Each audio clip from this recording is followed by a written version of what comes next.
Muraho neza, nizere ko mwese muri amahoro aho muherereye.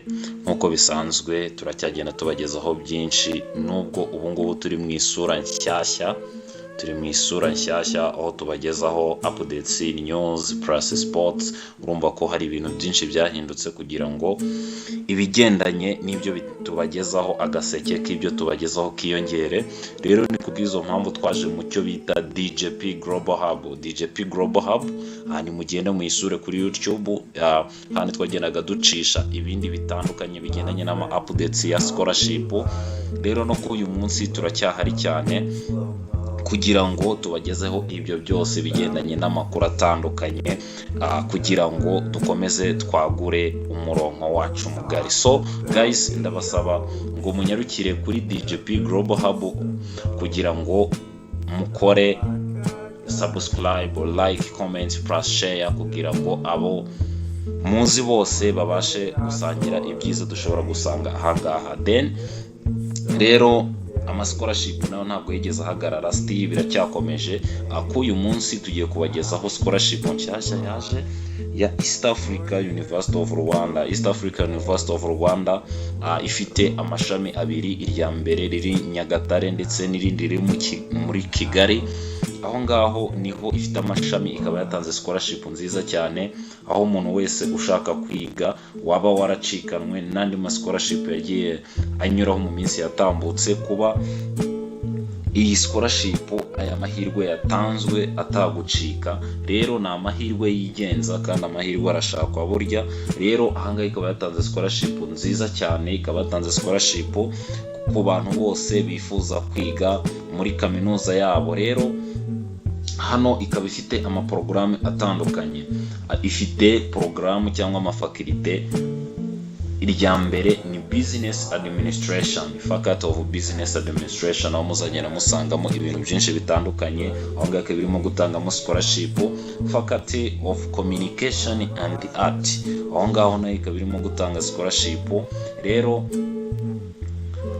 izo ni fakirite ebyiri zibanze. Then hari n'indi faculty ya gatatu dusangamo bita Education with Honor. Hano ikaba iri gutanga na scholarship mu bigendanye na education muri mathematics and physics, mathematics and computer science, history and geography.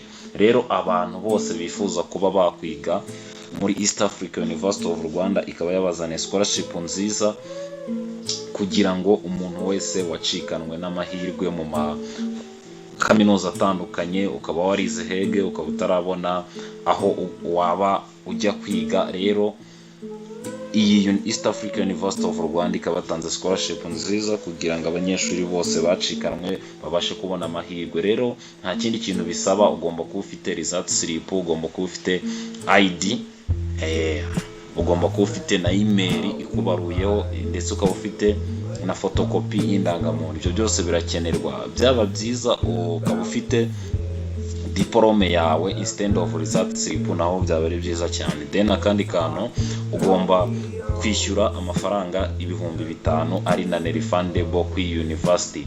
Ni yandi twita application fee, nkuko mwajya kwa applyinga muri University of Rwanda ukabanza gutanga ayo mafaranga 5,000. Rero naho yishyurwa kuri konte yatanzwe. Iyo konte ikaba isangwa muri Beka. Wishyura kuri East Africa University of Rwanda kuri Beka.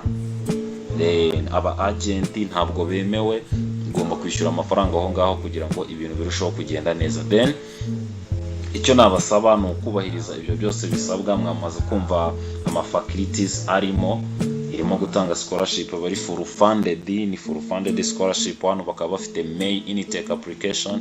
Ubwo rero abantu bashaka kujya kwiga mu kwezi kwa gatandatu bakaba bakora application uyu munsi kugira ngo ibintu birusheho kugenda neza. Then hano hari uburyo bwo kwa applyinga, tuzagenda tubafasha akantu ku kandi. Ubwo nimukomeze mutwandikire inbox kugira ngo tubafashe. Iyi ngiyi ni form igaragaza uburyo bwo kwa applyinga. Then umuntu ubyifuza yatwandikira inbox tukamufasha kugira ngo ibintu birusheho kugenda neza. Rero mukomeze kubana natwe mu isura nshyashya, muri version nshyashya. Share with your friends, your relatives kugira ngo ibyo tubagezaho bifite quality and quantity bikomeze kubageraho mu buryo bwiza cyane. Mukomeze mubane natwe, turacyari kumwe cyane. Imana ikomeze kubaha umugisha kandi twibuke twiyubaka mu byo dukora byose.